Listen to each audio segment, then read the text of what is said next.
Welcome back to Peterson Auto. Another common leak on these old Dt360 466 Internationals here. You know, 80s, 90s, all the mechanical ones. This is front timing cover piece. So you also have to take it off to, you know, remove and install new pump and whatnot and time the pump to the engine. So I thought it'd be a decent thing to cover. Fairly easy to do again. So basically you just take your bolts out. First step.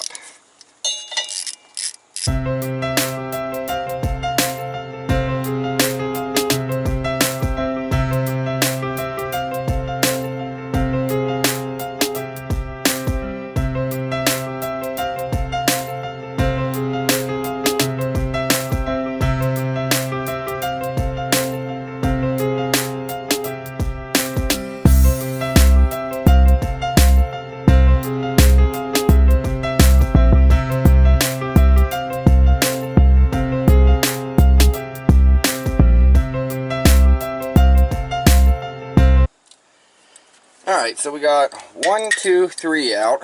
We have 3 more. However, these 3 have nuts on the back, so you have to get something to hold that nut. Well, they're not torqued on there super tight or anything. They really aren't. So it's still fairly easy to get them off. Just got to get your wrench in there. They're a 13 mil.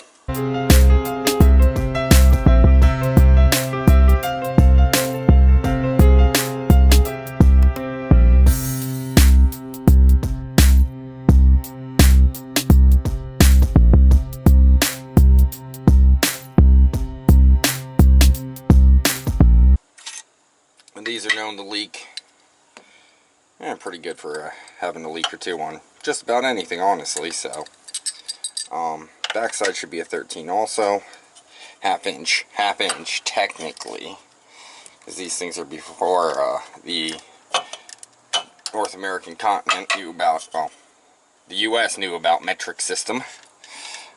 Canada and Mexico were using it, but yeah, before the US used the metric system for really anything.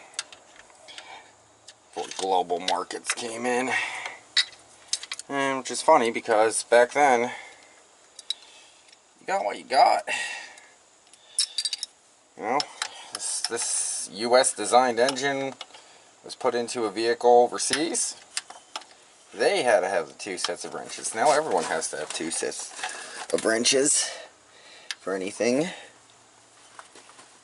old and anything new.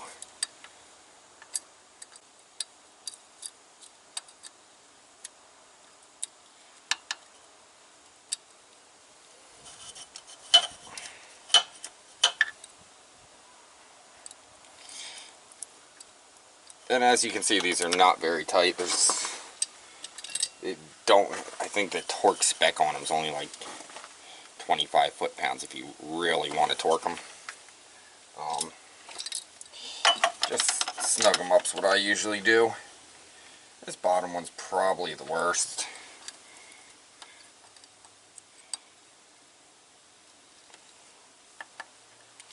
And if I was doing this right, I'd have an actual 13mm wrench here instead of an adjustable, but adjustable seems to be functioning.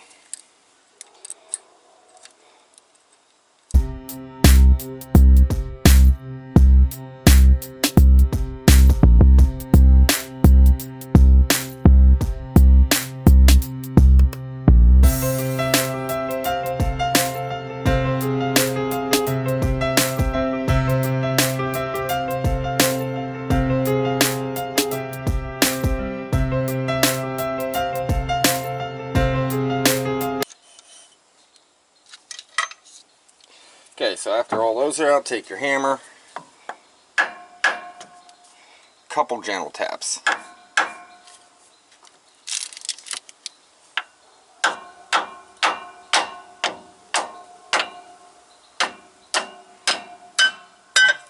And she'll eventually fall off.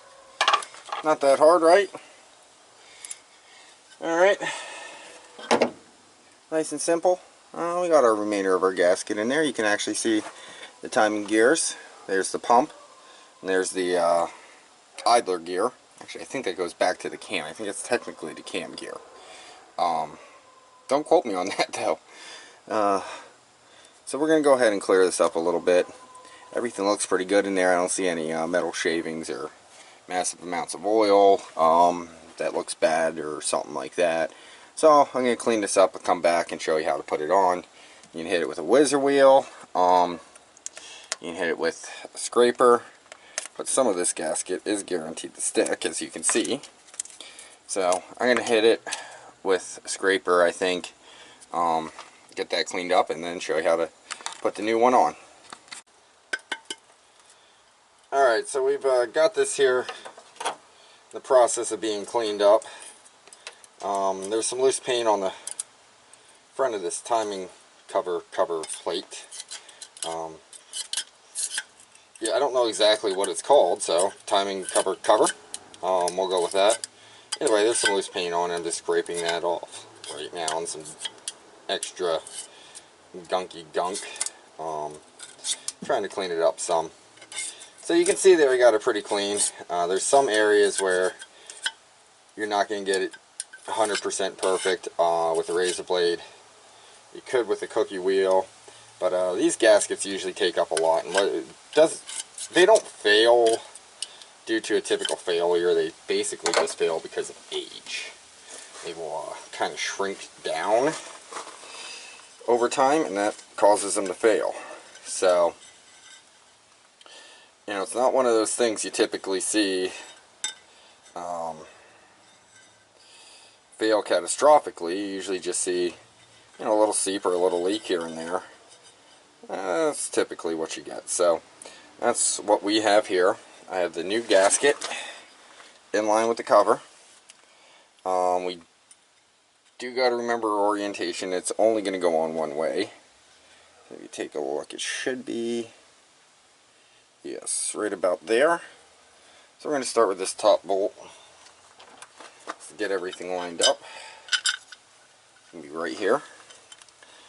If you check your orientation, I'll try to get this in real quick.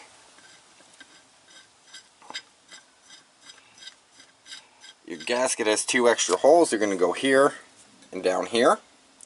They're going to match up to holes on the block that are blocked off by the gasket.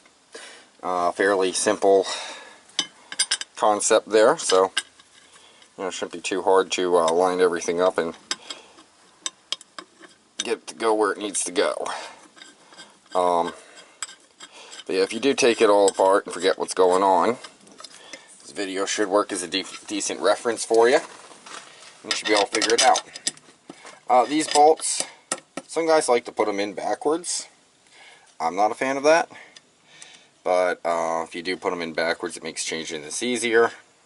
However, if it leaks that much, and you're like, oh, I need it to be easier to do, maybe you should just put some silicone on it. So I installed this one dry gasket.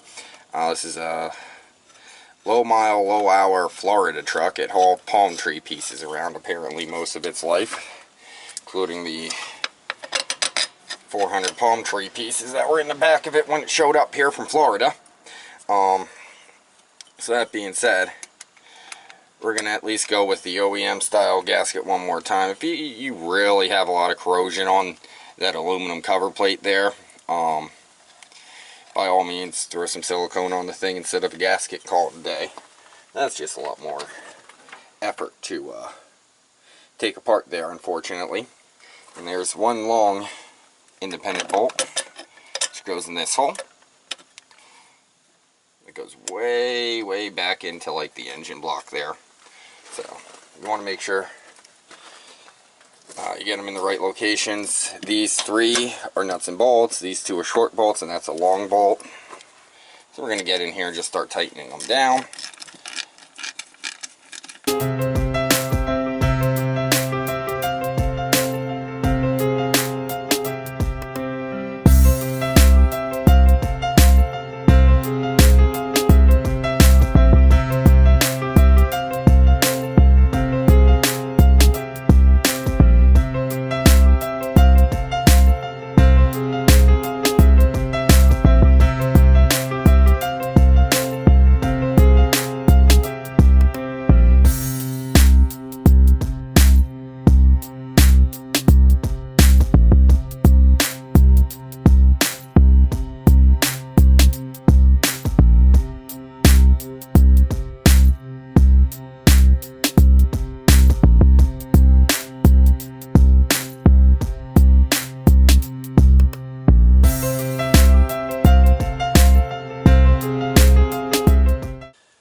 gasket replaced.